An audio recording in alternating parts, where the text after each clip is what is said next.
Shalom sahabat-sahabat firman kehidupan yang terberkati dengan kasih dan damai sejahtera yang melimpah dari Tuhan Yesus Kristus. Selamat datang dalam waktu persekutuan bersama di channel Firman Kehidupan untuk belajar kebenaran firman Tuhan dan melakukannya dalam hidup kita. Semoga kita semua senantiasa menjadi saksi-saksi Kristus yang memancarkan terangnya kepada dunia gelap di sekeliling kita. Sahabatku, kita akan segera mulai mendengarkan renungan firman Tuhan, tetapi sebelumnya, mari kita sama-sama berdoa untuk mempersiapkan hati kita. Bapa kami yang ada di sorga, hari ini kembali kami datang ke hadapan-Mu dalam doa sebelum kami bersateduh. Kami memohon pengurapan-Mu yang akan menjagai hati dan pikiran kami untuk selalu tertuju kepadamu di sepanjang waktu saat teduh ini. Kami memohon pengertian agar kami bisa memahami apa yang kami dengarkan. Terima kasih ya Bapa, dalam nama Tuhan Yesus Kristus kami berdoa. Amin.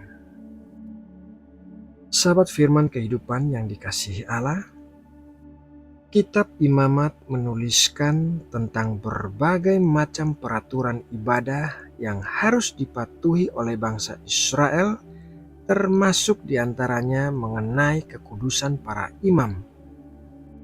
Dalam renungan firman Tuhan hari ini, kita akan membahas mengenai sebuah ayat dalam kitab Imamat yang melarang seorang imam untuk mengoyakkan pakaiannya. Mari kita baca Imamat 21 ayat 10.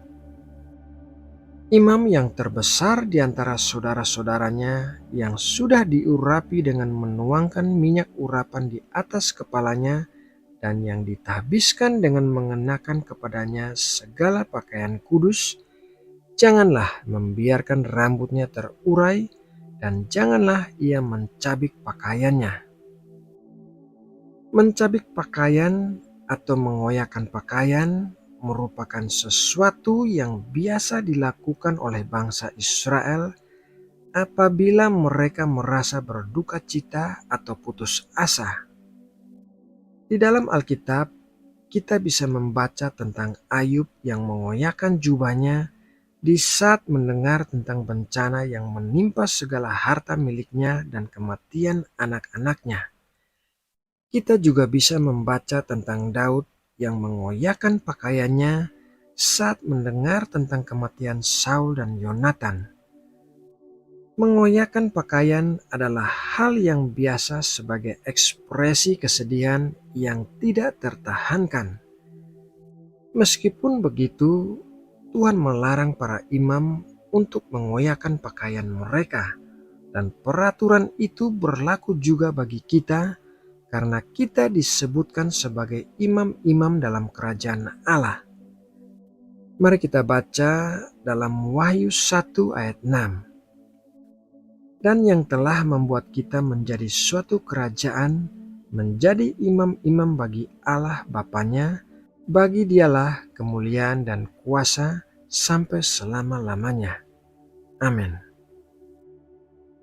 Suatu saat di dalam hidup kita pasti akan mengalami kesedihan yang tidak tertahankan. Tetapi daripada kita menunjukkannya dengan mengoyakkan pakaian kita yang merupakan gambaran tentang menunjukkan kesedihan kita dengan tindakan yang terlihat oleh orang lain, Tuhan lebih suka kita melakukan hal berikut ini.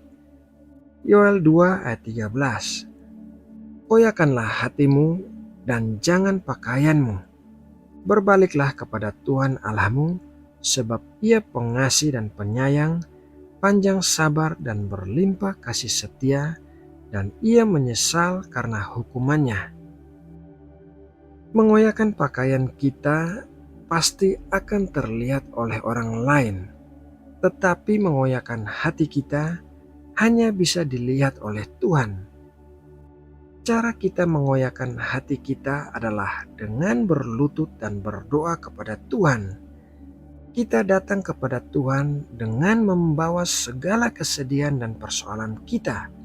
Kita merendahkan hati kita di hadapan Tuhan.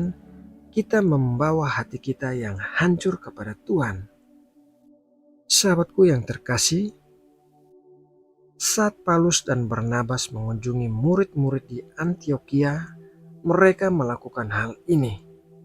Kisah Para Rasul 14 ayat 22. Di tempat itu, mereka menguatkan hati murid-murid itu dan menasihati mereka supaya mereka bertekun di dalam iman dan mengatakan bahwa untuk masuk ke dalam kerajaan Allah, kita harus mengalami banyak sengsara. Memasuki kerajaan Allah akan membuat kita mengalami banyak kesengsaraan selama prosesnya.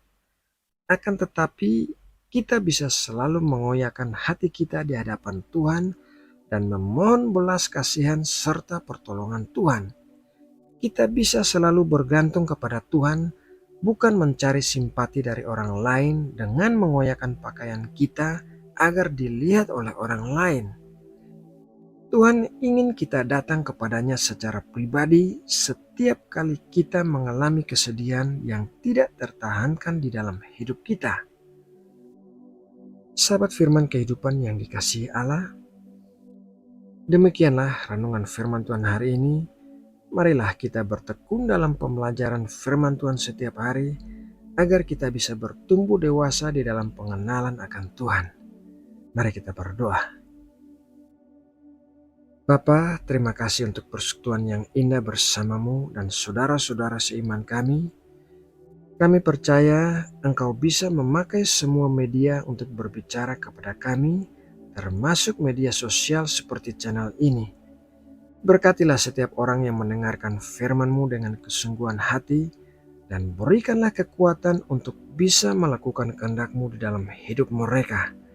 Berkatilah setiap anggota keluarga saudara seiman kami di channel ini, dan kami berdoa agar setiap anggota keluarga menerima keselamatan dan bersama-sama dengan kami bisa berkumpul dengan-Mu di sorga. Terima kasih ya Bapa, dalam nama Tuhan Yesus Kristus kami berdoa dan mengucap syukur. Amin.